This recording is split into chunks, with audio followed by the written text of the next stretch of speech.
Hello, this is Dan Buchanan, the History Guy of Brighton, Ontario, with another video update. Summer is winding down, and we can expect relief from the heat and humidity over the next few weeks. On the other hand, COVID-19 persists in keeping us at home to a large degree. This is not so bad for those of us who are retired, but I really sympathize with families who are preparing to send their kids back to school when the pandemic is still a major threat. Many of us have received our vaccinations, and we can hope that a large majority of folks, especially the younger ones, will be able and willing to get their shots over the next few months. In the meantime, we must keep our masks close at hand and limit contacts with others. It's not fun, but it is reality. For me, the summer of 2021 has been focused on selling my books at the farmers markets. I have been routinely at the Trenton Market on Saturday mornings and at the Codrington Market on Sunday mornings. The sales have been wonderful, especially in the early months. And I've heard lots of wonderful comments from people who have read my books.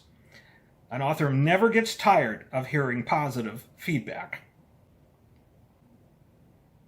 In September, I will modify my habit a little by going to Coburg Farmers Market on Saturdays of September 4th and 25th instead of to Trenton. I'll be at every Codrington Market for the rest of the season. I want to thank the farmers markets for providing the opportunity for me to speak to people and to sell my books. These days it represents the only option I have for schmoozing with folks, and I am enjoying it immensely. Even if it means talking across a couple of tables and through masks. In between market days, my history work continues. There have been only a few speaking engagements this summer and a few coming up in the fall and winter. As always, I'm ready to do virtual or in-person speaking events, even on short notice, so please don't hesitate to ask. Over the last few months, I have been very busy with genealogy work. Many people have been home and found time to dig out their old family history projects. I receive email from people who have found information in Trees by Dan pertaining to their families. Every time that happens, I dig into my data in the area of that family and add a lot more information. In the process, I often am able to clarify and document information about early settlers in the area. I have had a very productive time in the last few months.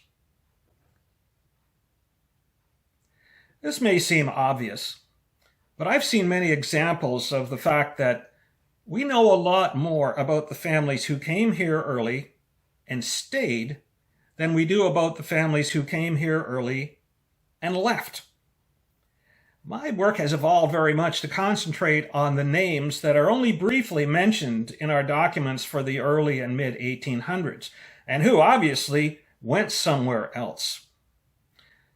Family connections for existing families, people that stayed, often exist for those people who left. And they're sometimes hard to find. But this just adds to the challenge, which makes it interesting work.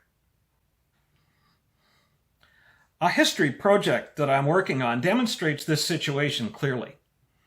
In April of 2012, I told the story of the breakaway at Hilton Township Hall. This is the well-known local story about the glacial lake northwest of Hilton that broke through its gravel banks and cascaded down the valley and emptied eventually into Cold Creek and the Trent River. Now, in 2021, after a lot of deep research into the people who lived along Breakaway Creek and Cold Creek, the story can be seen from the point of view of the people who were here at the time, April 21st, 1852, rather than from the point of view of the people who remained afterwards and would talk about it as local lore decades afterward. Research shows that many people who lived in the immediate area of the lake that drained near Hilton made a hasty retreat soon after the disaster. One group set up an extensive farming operation in Kent County in southwestern Ontario. It is fascinating to imagine what the cause and effect might have been to see so many people leave the area after the breakaway.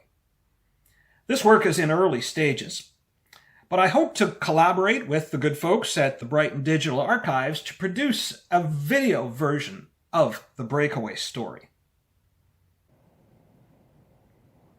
A question I often hear is, what will the next book be about? The right answer to that question today is, I'm really not working on a book per se. I'm working on history stories that may make it into a web page, or into a video, or maybe one day into a book. Future developments will determine how all that shakes out. I don't discount the idea of a book, but it's not my priority right now.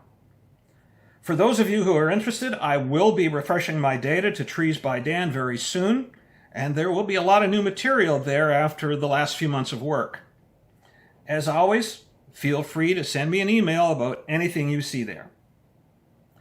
Well, please stay safe, and I hope to see you at a farmer's market one day. Bye for now.